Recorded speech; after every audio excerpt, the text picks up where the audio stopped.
आप सबको नमस्कार। 4 बज गए हैं।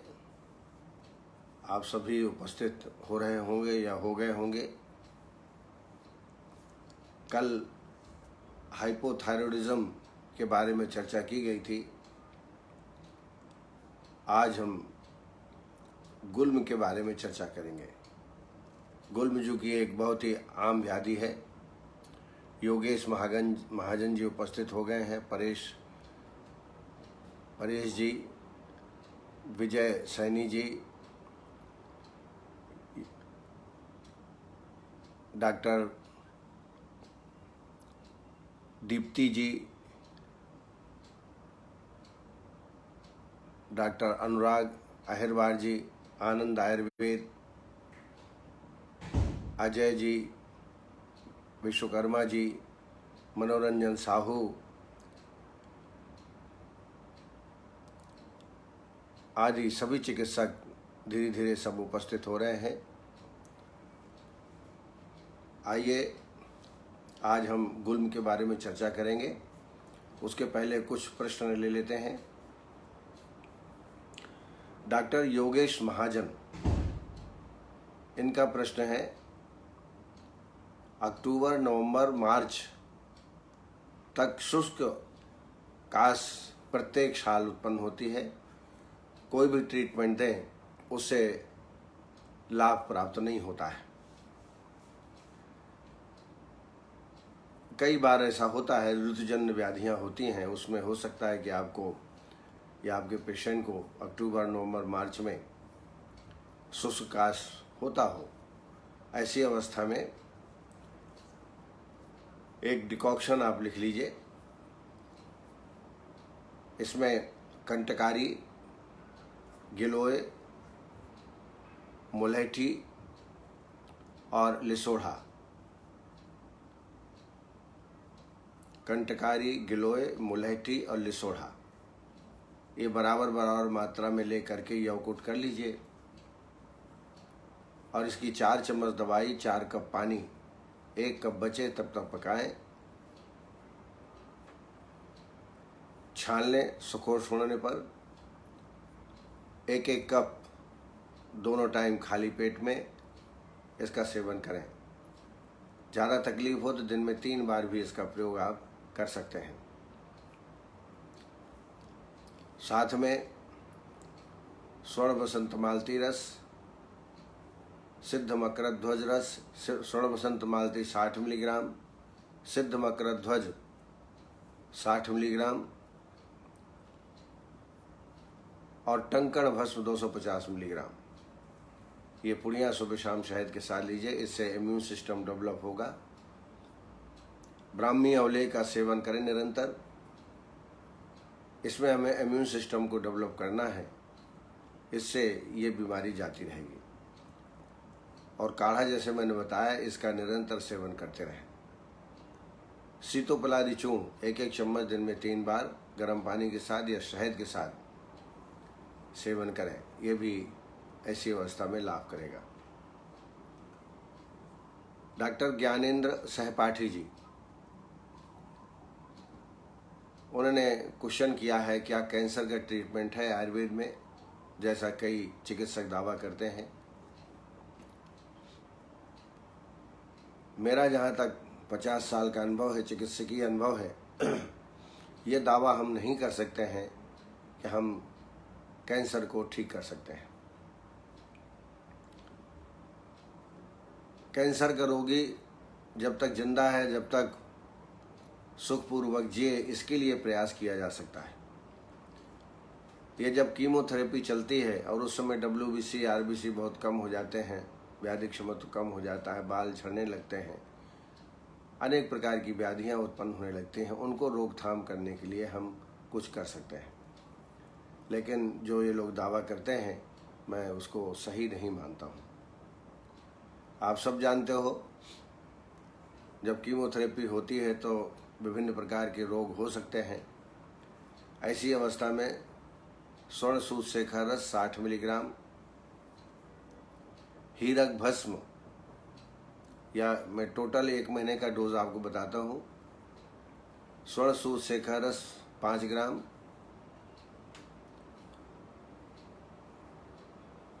हीरक भस्म 400 मिलीग्राम, प्रवाल पंचामृत 8 ग्राम, गिलोय सत्व 8 ग्राम, इन सबको मिला करके 60 पुड़ियाँ बना लें। एक पुड़िया सुबह शाम शहद के साथ या ब्राह्मी अवलेह के साथ देवें। साथ में जवारे का रस, जवारा जब आप रस निकालें उसी में तुलसी पत्र डाल दें 8-10, और गिलोय लगभग 6 इंच के आसपास स्टेम ले लें, कट करके उसमें डाल दें और रस निकाल लें। ये 1 कप से 2 कप सुबह और शाम को दोनों टाइम आप लें। इससे निश्चित रूप से पेशेंट का व्याधि क्षमता बढ़ता है और जो तकलीफ़ें होती हैं कैंसर के कारण उसमें कुछ न कुछ आराम प्राप्त होता है। डॉक्टर उषा तभानी, उनका पेशेंट है कोई, मास्क पहनने से उनको एलर्जी होती है, स्नीजिंग आती है, कफ होता है और गला भी सूखने लगता है, ऐसा उनका कहना है। मास्क भी कई तरह के आते हैं। ऐसा मास्क लीजिए जिसमें सांस लेने में कठिनाई न हो, इससे थोड़ा सा आराम प्राप्त होगा। कई मास्क आते हैं जो कि पहनने से सांस लेने में कठिनाई होती है और इस प्रकार के लक्षण रोगी को प्राप्त हो सकते हैं।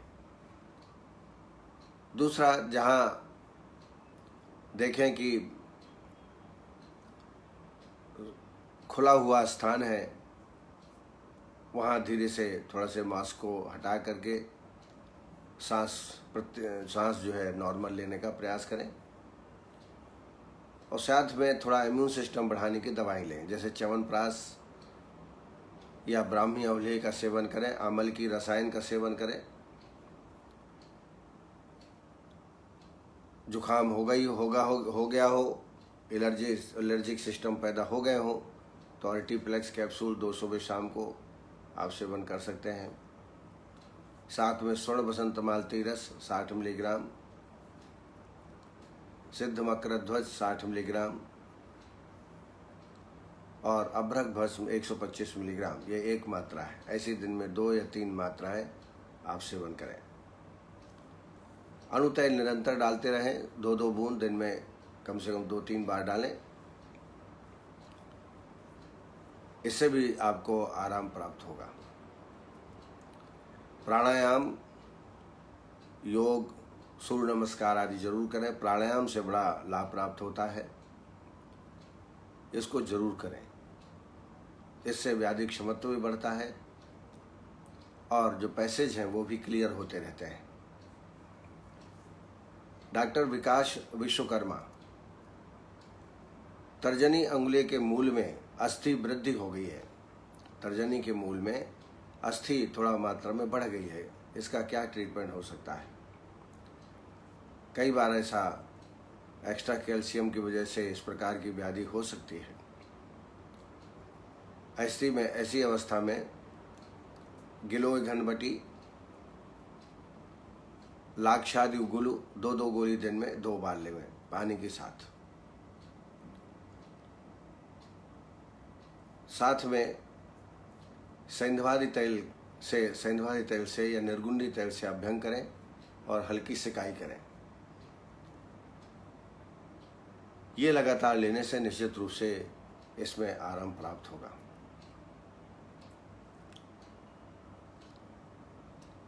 डॉक्टर करणवीर सिंह, उन्होंने इडियोपैथिक थ्रोम्बोसाइटोपेनिया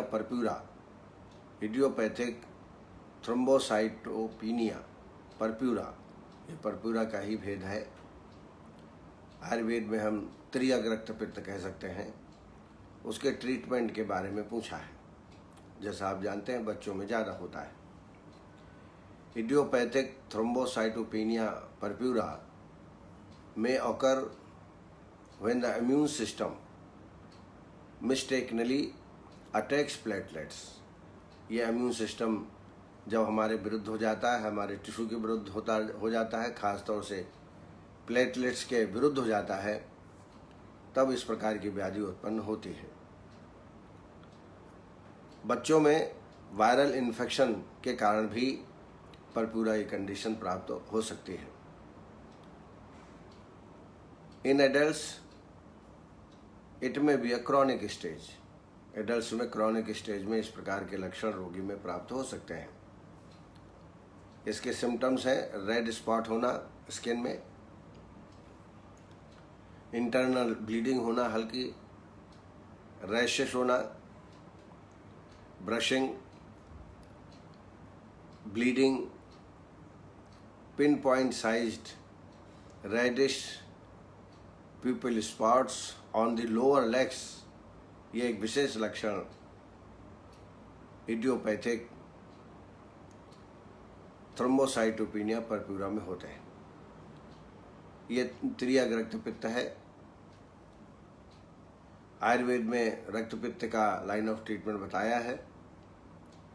अक्षीर्ण बल मांसस्य रक्तपित्तम विदर्शनतः तद्दोष दुष्ट उत्क्लेशो नादो स्तंभनम भरति।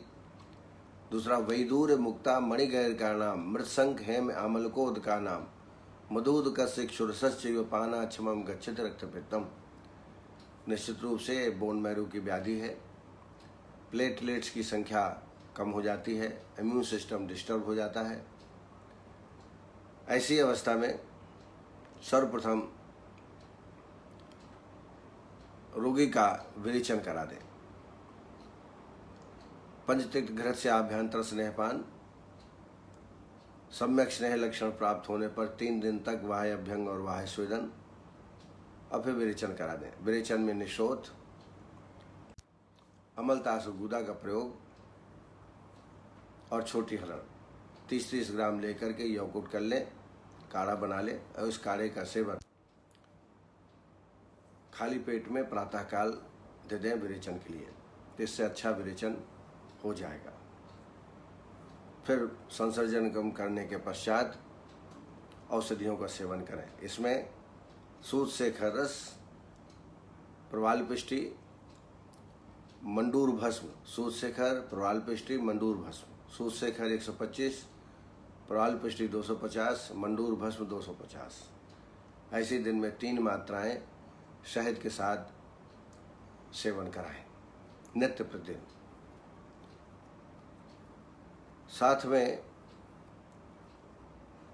बोलबद्ध रस भी इसमें ऐड कर दें, वो भी इसके लिए लाभकारी होगा। एक आता है रक्त पित्त कुलकंडन रस। रक्त पित्त कुलकंडन रस 250 मिलीग्राम, सूत शेखर रस 125 मिलीग्राम, प्रवाल पिष्टी 250 मिलीग्राम। इसका दिन में 3 बार शहद के साथ प्रयोग कराएं। प्लेटलेट्स बढ़ाने के लिए प्रसिद्ध योग सब जानते हैं आप। पपीता का सुरस, पपीता पत्ते का सुरस निकाल करके और उसको आधा कप सुबह आधा कप शाम को ये जरूर पिलाएं। इससे प्लेटलेट्स जल्दी बढ़ जाते हैं और रोगी ठीक हो सकता है। जसराम गौर जी ने पूछा है ओवेरियन सिस्ट का ट्रीटमेंट। ओवेरियन सिस्ट क्या है? यह एक प्रकार का सॉलिड और फ्लूइड फिल्ड सैक होता है। एक प्रकार का पॉकेट टाइप का सिस्ट टाइप के स्ट्रक्चर होता है, जो कि ओवरी के सरफेस में या ओवरी के अंदर भी इस प्रकार के सिस्ट पाए जा सकते हैं। इसको बोलते हैं ओवरियन सिस्ट। इसके सिम्टम्स में pain in the back, pelvis, side part पार्श्व में, और ड्यूरिंग सेक्सुअल इंटरकोर्स में भी वेदना होती है। इर्रेगुलर पीरियड्स हो जाते हैं और it is a painful condition. Cyst है तो निश्चित है इसमें आपको वमन और विरेचन तो करानी है। वमन विरेचन करने के बाद इसमें लेखन वस्ती का प्रयोग आपको करना है। लेखन वस्ती मैंने कई बार बताई है, उसका प्रयोग आप करें। त्रिफला, विडंग, नागरमोथा, सुंठी और गिलोय, इनको प्रत्येक 50-50 या 40-40 ग्राम लेकर के यौकुट कर लें और इसमें 14 गुना नहीं 8 गुना लगभग 1200 ml पानी डाल दें। धीरे धीरे पकाएं 300 ml शेष रहने तक। और इसमें फिर यवक्षार 10 ग्राम, सैंधव 5 ग्राम, गोमूत्र 50 ग्राम और शहद 50 ग्राम मिला करके विधिवत बस्ती देवें। इससे शिष्ट में निश्चित रूप से आराम प्राप्त हो। वमन, विरेचन और लेखन बस्ती। इसके अलावा कांचनादि गुगुलू, गोक्षरादि गुगुलू 2-2 गोली दिन में 2 बार प्रातः एवं सायं देवें। कुमारी आसो 2 चम्मच, पिपल्यासो 2 चम्मच, 4 चम्मच पानी भोजन के बाद दोनों टाइम सेवन कराएं। इससे निश्चित है ओवरियन सिस्ट में आराम प्राप्त होगा। डॉक्टर चैताली सिंह ने उन्होंने ओलिगो हाइड्रोमनियोस के बारे में पूछा है। इस कंडीशन में जो एमनियोटिक फ्लूइड होता है वो कम हो जाता है और इसके कम हो जाने से, चूँकि ये जो फ्लूइड होता है एमनियोटिक फ्लूइड, ये फियोटस की रक्षा करता है, चारों तरफ फैला रहता है, फियोटस को कोई हानि नहीं होती, प्रोटेक्ट करता है। साथ में डेवलपमेंट, बच्चे के डेवलपमेंट में भी एमनियोटिक फ्लूइड सहायक होता है। तो ऐसी अवस्था में जब एमनियोटिक फ्लूइड कम हो जाए, ऐसी अवस्था में पेशेंट को एक तो अनुवासन बस्ती लगाएं, फलघृत की अनुवासन बस्ती लगाएं। फलघृत की आप उत्तर बस्ती देवें। उत्तर बस्ती बहुत ज़्यादा फायदा करेगी ऐसी अवस्था में। और साथ साथ में 15 ml फलघृत संशमनार्थ भोजन के काल में दोनों टाइम देवें। 15 ml दोपहर को, 15 ml शाम को, भोजन के आधा घंटा पहले। थोड़ा इसको कुनकुना कर लें। अनपान इसका उष्ण जल रहेगा, इसका बराबर सेवन करें।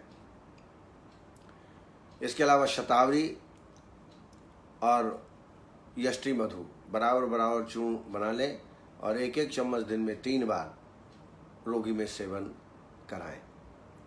खाने पीने में घृत जैसा ले रहे हैं लेना चाहिए। चिकनाहट शरीर में पहुंचना चाहिए और इससे एमनियोटिक फ्लूइड की मात्रा बढ़ सकती है। लेकिन अनुवासन बस्ती और उत्तर बस्ती से निश्चित रूप से आराम प्राप्त होगा। फलघृत या दशमूल तैल का उत्तर बस्ती आप लगाएं। इसकी वजह से एमनियोटिक फ्लूइड बढ़ जाएगा और फियोटस में किसी भी प्रकार की कोई परेशानी नहीं होगी। उसका प्रोटेक्ट बराबर चालू हो जाएगा, डेवलपमेंट भी अच्छा होगा। राहुल संजय सिंह राजपूत, इर्रेगुलर मेंसेस में क्या किया जाए? तो जैसा आप जानते हैं, ये हार्मोनल इम्बैलेंस के कारण इस प्रकार की व्याधि उत्पन्न होती है और हार्मोनल इम्बैलेंस का कोई एकदम सीधा चिकित्सा नहीं है। इसमें संशोधन करना आवश्यक है। संशोधन करने से सारे अंदर के जो सेल हैं, क्रियाएं हैं, वो क्रियाशील हो जाती हैं, एक्टिविटी बढ़ जाती है और जिसकी वजह से रोगी ठीक होता है, एमसी ठीक होने लगती है। तो वमन, विरेचन और लेखन बस्ती ये जरूर लगाएं, जिसमें इरेगुलरिटीज होती हैं मेंसेस में, इससे ठीक होगा। इसके अलावा और भी क्या लक्षण होते हैं? श्वेत प्रदर तो नहीं है, सफ़ेद पानी तो नहीं जा रहा है, ये देख करके आप फिर चिकित्सा की योजना बनाएं। इसमें कुमारी आसो, पिपल्यासो 2-2 चम्मच, 4 चम्मच पानी भोजन के बाद, ये इसमें फ़ायदा करेगा निश्चित रूप से। साथ में प्रद्रांतक लौह 250 मिलीग्राम, प्रवाल पिष्टी 250 मिलीग्राम, शोथारी लौह 250 मिलीग्राम, ये एक मात्रा है। ऐसी दिन में 2 या 3 मात्राएं शहद के साथ सेवन पेशेंट को कराएं। रजा प्रवर्तनी बटी भी लाभ कर सकती है यदि एमसी रुक गया हो, नहीं हो रहा हो तब। पुष्यानुक चूर्ण भी इसमें लाभप्रद हो सकता है। 1 चम्मच सुबह, 1 चम्मच शाम को, यानी 5 ग्राम सुबह, 5 ग्राम शाम को इसका सेवन आप करें। तो इस तरीके से कुछ प्रश्न मेरे सम्मुख आए थे, मैंने उत्तर देने का प्रयास किया है। आशा आप सेटिस्फाइड होंगे। हमारे साथ डॉक्टर अर्चना जायसवाल, डॉक्टर रणवीर शर्मा जी, डॉक्टर विनय मित्तल, डॉक्टर माधव मिश्रा और इस कार्यक्रम के उत्प्रेरक और इसके संचालक डॉक्टर नवीन जोशी जी, वैद्य RV. Tripathi, doctor Nirmala Swal, doctor Vikas Mahajan, doctor Ashwini Kumar, doctor Sunil Rathauri, doctor Vineshwari Srivastava, doctor Vikas Vishwakarma, doctor Yogesh Mahajan, doctor Sonal Patel, doctor Rajni Sharma, doctor Jasram Gaur, doctor Shilpa Palaskar, Vandana Pathak ji, Aditi Tripathi ji, doctor Savita Patil, doctor Neelam Shukla, doctor Manoranjan Sahu, doctor Bhanu Pratap Singh Yadav ji, Jyotibala Damor ji, Mahendra Chaturvedi ji, Brajendra Srivastava ji, doctor Monika Chitnavis, doctor Sandhya Pandey, doctor Pradeep मानवी, आनंद आयुर्वेद, अरुण शर्मा, के.एन. गंगवार जी, भरत ठोक जी, महेंद्र कुमार उपाध्याय जी, अनिल पांडे जी। उनका एक प्रश्न भी है अनिल जी का, नश्य दिन में कितनी बार देना चाहिए? अगर आप शोधन नश्य दे रहे हैं तो प्रातःकाल एक ही बार देना है। शोधन में अवपीड़न या धमापन नश्य आता है, ये दिन में एक ही बार देना है। यदि आप प्रतिमर्श नश्य दे रहे हैं तो प्रतिमर्श नश्य के तो 14 काल बताए हैं, 24 घंटे में 14 बार दे सकते हैं। लेकिन जितने भी स्नेह है, वचा तैल है, षड्बिंदु तैल है, वचा तैल, षड्बिंदु तैल, इनकी मात्रा 4 से 6 बूंद की होती है, इनको 2 बार दे सकते हैं। लेकिन अणुतैल का 2-2 बूंद की मात्रा कई बार आप दे सकते हैं। प्रातःकाल उठने के बाद, कहीं बाहर जाते हैं उसके पहले, बाहर से घर आते हैं तो ले लें, भोजन के पहले, भोजन के बाद, लेकिन कम से कम 3-4 बार तो अणुतैल का प्रयोग आप कर सकते हैं। और जो स्नेह नस्य हैं, जैसे मैंने बताया, षड्बिंदु तैल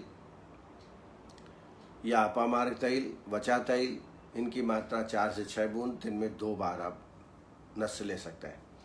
लेकिन अवपीड़न और धमापन नस्य, ये शोधन नस्य हैं, इनका प्रयोग एक ही बार प्रातःकाल करना है, क्योंकि इसमें पूर्व कर्म की आवश्यकता है। इसमें बाह्य अभ्यंग ग्रीवा के ऊपर और मृदु स्वेदन कराने की आवश्यकता है, उसके बाद ही आप धमापन या अवपीड़न नस्य देते हैं। लेकिन अणुतैल का नस्य या वचा तैल या ये दे रहे हैं, इसमें यदि पूर्व कर्म नहीं भी कराएं तो भी कोई दिक्कत नहीं है। तो अब आप समझ गए होंगे कि नस्य हमको कितनी बार एक दिन में करना चाहिए। डॉक्टर माधुरी बाग, डॉक्टर गिरिराज प्रसाद शर्मा जी, डॉक्टर रूपाली देशमुख, ये कार्यक्रम से जुड़े हुए हैं। अब आइए, जो आज का मुख्य विषय है गुल्म, उसके बारे में चर्चा करते हैं। गुल्म आप लोगों ने पढ़ा होगा 11th-12 में एनाटॉमी में। छत्राकार जो वृक्ष होते हैं, छोटे वृक्ष जैसे चमेली आदि, उनको गुल्म कहा जाता है। तो दोषों की आकृति उदर प्रदेश में कुछ इस प्रकार हो जाती है, गोलाकार, और इसलिए इसको नाम दिया गुल्म। पेनफुल लंप इसको कह सकते हैं, painful lump in the abdomen. Acharya Sushruta गुल्म रोग को अपाकी मानते हैं, पाक नहीं होता है। ये वात गुल्म के लिए लागू है, लेकिन पैत्तिक और कफज गुल्म में पाक हो सकता है। चरक संहिता ने कहा है कि पित्तज और रक्तज ये मंदपाकी होते हैं। रक्त गुल्म, जैसा आप जानते हैं, 10 माह में परिपक्व होता है। इसलिए रक्तज गुल्म की 10 माह बाद चिकित्सा करनी चाहिए, क्योंकि रक्तज गुल्म और गर्भ की अवस्था इसमें बड़ी समानता है। तो इसलिए शास्त्र ने कहा है कि 10 महीने बाद ये परिपक्व होता है, तभी इसकी चिकित्सा करनी चाहिए। गुल्म के जो मुख्य निदान है वह है पुरीस, कफ और पित्त का अधिक मात्रा से क्षय हो जाना। जैसा आप जानते हैं, धातु क्षयात वात वृद्धि, क्षय होने से वायु की वृद्धि होती है। पुरीस, कफ, पित्त का क्षय हो जाना, वेगावरोध, शोक ज्यादा करना, रूक्ष अन्न आहार विहार का सेवन, अधिक दबाव पेट में होना और पंचकर्म का ठीक से न करना, कठिन रास्ता का अधिक देर तक चलना, शारीरिक कुचेष्टाएं करना और दौर्बल्य की अवस्था में गुल्म रोग की उत्पत्ति होती है। आइए संप्राप्ति देखें। तो उपरोक्त निदानों का सेवन, इनके निदानों के सेवन करने से वात का प्रकोप, और ये वात कफ पित्त को दूषित करता है और पुनः कफ पित्त के द्वारा स्वयं अवरोधित हो जाता है, जिसकी वजह से वायु का अधागमन बंद हो जाता है और वायु का ऊर्ध्वगमन होने लगता है। इसकी वजह से पार्श्व, हृदय प्रदेश, वस्ती, उदर प्रदेश, नाभि में शूल की उत्पत्ति होने लगती है और यह परिपिंडित वायु, अवरोधित वायु गुल्म को उत्पत्ति करती है। चरक ने इसकी संप्राप्ति बताई है। कफम च पित्तम च सुदुष्ट वायु रुद्ध मार्गान विनिबद्धताभ्याम हृन्नाभिपार्श्वोदर वस्तिशूलम करो तत्व आदि नबद्ध मार्गाः वाताशय पित्त कफाशय व स्वतंत्र पर संश्रय व स्पर्शोपलभ्य परिपिंड तत्वाद गुल्मो यथा दोषम उपैति नामो। ये गुल्म की संप्राप्ति है। लक्षणों में देखें तो हृदय और नाभि के बीच में उत्सेद, अरुचि, मलमूत्र का अवरोध, अपान वायु का अवरोध, साथ में अनाह और उद्गार अधिक होना, दुष्ट वातादय अत्यर्थ मिथ्याहार विहारतः कुर्वन्ति पंचधा गुल्मम कोष्ठांतर ग्रंथ रूपणम हन्नाभ्योरंतरे ग्रंथि संचारी यदि वाचलाः वृत्तश्चय पचयवानसा गुल्म इति कृता। ये संस्कृत का रेफरेंस है। ये 5 प्रकार का होता है, वातज, पित्तज, कफज, सन्निपातज और रक्तज। आइए वातज गुल्म के लक्षण क्या हो सकते हैं, क्योंकि लक्षणों का ज्ञान तो चिकित्सा के लिए बहुत आवश्यक है। तो वातज गुल्म के लक्षण है हृदय कुक्षि में शूल होना, शोष, चल गुल्म होता है, कभी इधर कभी उधर दर्द होता है, एक स्थान पर नहीं होता है। हृन्नाभि और अंतरे ग्रंथि ही नाभि के बीच में होता है, लेकिन चलायमान होता है। ये खाली पेट में अधिक तकलीफ होती है, खाली पेट में वेदना में वृद्धि होती है, भोजन लेने के पश्चात थोड़ा शांत हो जाता है।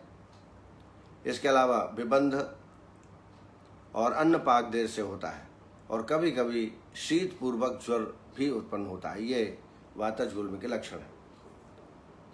पैत्तिक गुल्म में ज्वर, पिपासा, शरीर का लाल होना,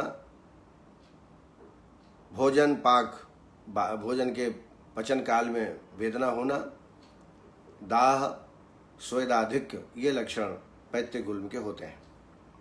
कफज गुल्म में शीत पूर्वक ज्वर, ठंडी लेके बुखार आता है कई बार, स्थैमित्य, कपड़े गीले कपड़ों से ढका हुआ है शरीर ऐसा महसूस करना, वेदना अल्प होती है, गौरवता, अरुचि और कास के लक्षण पेशेंट में प्राप्त होते हैं। सन्निपातज गुल्म में अधिक वेदना, दाह, कठोर, उन्नत और शीघ्र पाकी होता है, बहुत दारुण होता है। महारुजम, दाह परितम, अश्वबद्धोन्नतम, शीघ्र विदाही दारुणम, मनः शरीराग्नि बलापहार त्रिदोषम गुल्मम असाध्यम आदिशेत। और ऐसा त्रिदोष गुल्म असाध्य होता है। मन शरीर अग्निबल का नाश हो जाता है और ये असाध्य की श्रेणी में त्रिदोष गुल्म होता है। रक्तज गुल्म में स्पंदन होता है, शूल होता है, धीरे धीरे वृद्धि होती है और वृद्धि अनियमित होती है। 10 माह के बाद में ये गुल्म जो है पक्व होकर तैयार होता है। तभी इसका शल्य की क्रिया के द्वारा या जो भी चिकित्सा करते हैं वो 10 माह के बाद ही की जाती है। त्रिदोषज असाध्य होता है। ज्वर, तीव्र शूल हो, अरुचि हो, हृल्लास हो, ऐसा गुल्म रोगी भी असाध्य की श्रेणी में आता है। अब आइए चिकित्सा के बारे में थोड़ा चर्चा करें। सभी गुल्म वात प्रधान होता है, अतः प्रथम स्नेहन स्वेदन करना चाहिए। स्नेहा स्वेदा सर्पि बस्ति चूर्णानि ब्रह्मणम गुटिकाः वमन विरेको मोक्षः क्षतजश्च वात गुल्मोताम। ये लाइन ऑफ ट्रीटमेंट है। बार बार इसमें निरूह और अनुवासन वस्ती का प्रयोग करना चाहिए। निरूह के रूप में एरण्य मूलादि वस्ती या आप स्वयं वस्ती का निर्माण कर सकते हैं, जिसमें थोड़ा तीक्ष्ण द्रव्य, विरेचक द्रव्य मिले हो, ऐसी वस्ती तैयार कर लें। माधु तैलिक वस्ती भी निरूह वस्ती के रूप में दे सकते हैं। अनुवासन वस्ती के रूप में मूर्छित तैल या नारायण तैल का प्रयोग 30 ml भोजन के बाद आप कर सकते हैं। ऐसी अवस्था में आप काल वस्ती, योग वस्ती और कर्म वस्ती के रूप में भी आप इनका प्रयोग कर सकते हैं। उधर प्रदेश में सेक, अवगाह स्वेदन, प्रदेह, अभ्यंग, वमन, विरेचन, मर्दन और लंघन, ये लाइन ऑफ ट्रीटमेंट है। अग्निबल की रक्षा करते हुए चिकित्सा करना है। इसके अलावा रक्त मोक्षण, जिस तरफ गुल्म हो उस तरफ की बाहु से रक्त मोक्षण करना चाहिए। रूक्ष व्यायामजम गुल्मम वातिकम तीव्र वेदनम बद्धविण्ड मारुतम स्नेही आदिता समुपाचरेत भोजनाभ्यंजन पाने निरूह ही सानुवास नहीं है स्निग्धस विजा स्वेदा कर्तव्यो गुल्म शांत है। वातज गुल्म में वमन नहीं कराना चाहिए, लेकिन हृल्लास और कफ के लक्षण हो तो वमन भी हमें कराना चाहिए। वात गुल्मो कफो वृद्धो हत्तो अग्नि अरुचमेधि हृल्लासम गौरम तंद्रा जनेतु उल्लेखितम। और वायु की रक्षा चिकित्सा के पूर्व, चिकित्सा के मध्य, चिकित्सा के पश्चात वायु की रक्षा गुल्म रोग में करना चाहिए। कफो वाते जत प्राय पित्तम शोणितम वेवा यदि कुप्ते वातस क्रियामाणे चिकित्सते यथोल्बणस्य दोषस्य तत्कारम विसर्जितम आदावंते च मध्ये च मारुतः परिरक्षिताः। ये लाइन ऑफ ट्रीटमेंट है। वातिक गुल्म में जब तीव्र वेदना होती है तो स्नेहपान संश्रमनार्थ कराना चाहिए। 10 से 15 ml नारायण तेल या मूर्छित तेल का पान आप कराएं, इससे तत्काल वेदना में आराम मिलता है। इसके अलावा स्निग्ध युक्त भोजन, अभ्यंग और स्नेहपान मैंने बताई, और निरूह अनुवासन का हमेशा प्रयोग करें। नाभि के ऊपर अगर गुल्म है तो स्नेहपान में लाभ प्राप्त होता है, और पक्वाशय में यदि शूल है और पक्वाशय में गुल्म है तो वस्ति हितकर है।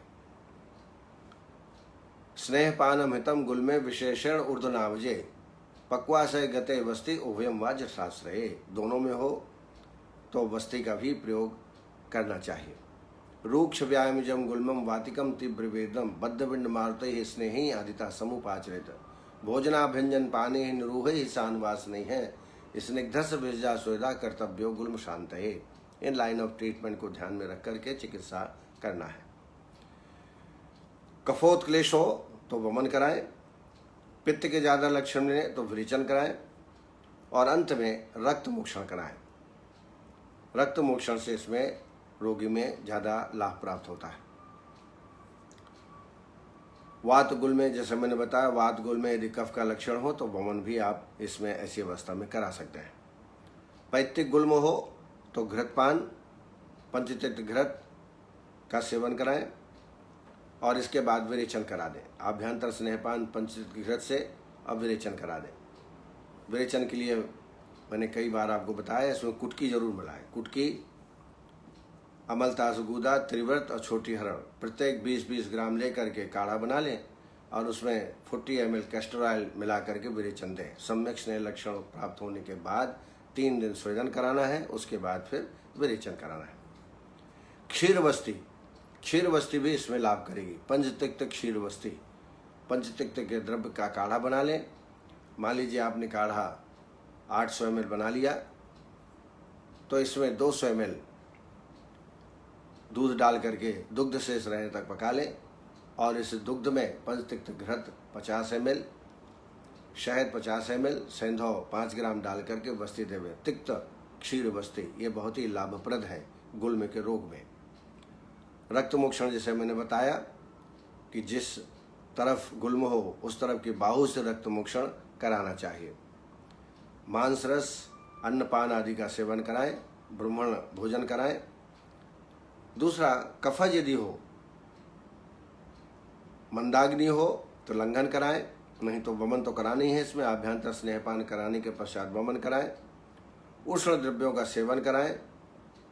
क्षार, अग्निकर्म और आसव अरिष्ट का सेवन भी यहाँ करें। पिपल्यासो, जीरकाद्यारिष्ट ये इसके लिए कफज उन्माद गुल्म के लिए श्रेष्ठ है। रक्तज गुल्म हो तो 10 माह के बाद स्नेहन, स्वेदन और फिर विरेचन कराएं। स्नेहन, स्वेदन और विरेचन। और इसके अलावा पलाश क्षार, यवक क्षार, इनका 250 मिलीग्राम दोनों लेकर के और शहद के साथ सेवन कराएं। यह निश्चित रूप से रक्तज गुल्म के लिए श्रेष्ठ है। इसके अलावा दशमूल क्वाथ से उत्तरवस्ती, दशमूल क्वाथ से उत्तरवस्ती भी इसमें लाभ करेगी। इसके अलावा जो भेदन चिकित्सा है वो करना है। औषधियों में गुल्म कालानल रस 250 मिलीग्राम, अग्नि कुमार रस 125 मिलीग्राम और प्रवाल पंचामृत 125 मिलीग्राम ये दिन में 2 या 3 बार दीजिए। फिर से मैं बोलता हूँ, गुल्म कालानल रस 250 मिलीग्राम, अग्नि कुमार रस 125 मिलीग्राम और प्रवाल पंचामृत 125 मिलीग्राम दिन में 2 या 3 बार शहद के साथ सेवन कराएं। इसके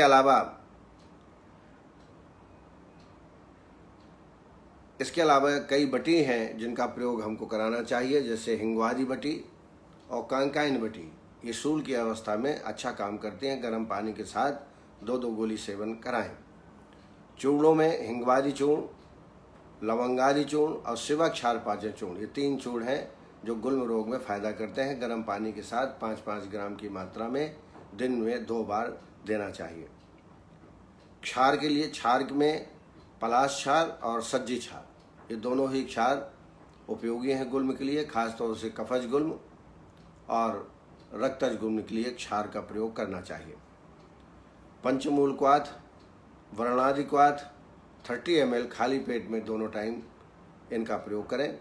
आसो अरिष्ट में कुमारी आसो, अभयारिष्ट और पिपल्यासो, कुमारी आसो, अभयारिष्ट और पिपल्यासो 2-2 चम्मच 2-2 चम्मच पानी भोजन के बाद दोनों टाइम इसका सेवन करें। घृत में आभ्यंतर स्नेहपान करने के लिए त्रिउष्णाद घृत, वासाघृत इनका प्रयोग करें। त्रिउष्णाद घृत, वासाघृत। त्रिउष्णाद मैंने बताया था, त्रिफला, त्रिकटु, त्रिमद और गुड़ मिला करके घृत को सिद्ध किया जाता है। विरेचन के लिए एरंड तैल का प्रयोग अच्छा है। 30 ml एरंड तैल 50 ml गर्म दूध में मिला करके प्रातःकाल खाली पेट में इसका सेवन कराएं। रक्तज गुल्म के लिए रजा प्रवर्तनी बटी 2 गोली, गुल्म काला नरस 250 मिलीग्राम और यवक क्षार 500 मिलीग्राम इसका सेवन कराएं। लगातार सेवन करने से रक्त गुल्म में भी आराम प्राप्त होता है। तो इस तरीके से कुछ मैंने अनुभव आपके साथ शेयर किए गुल्म रोग के बारे में। गुल्म हुआ, उदावर्त है, अनाह, आदमान ऐसे कुछ रोग हैं जिनकी वजह से मानसिक व्याधियाँ, हृदयगत व्याधियाँ होती हैं। इसलिए इनकी चिकित्सा हमें तत्काल करना चाहिए डायग्नोज करके, और निश्चित रूप से आप सफल होंगे। तो आप सबको बहुत बहुत धन्यवाद सुनने के लिए। कल फिर इसी वक्त 4 बजे आपके समक्ष उपस्थित होकर एक नए रोग के बारे में चर्चा करेंगे। तब तक के लिए नमस्कार। जय आयुर्वेद।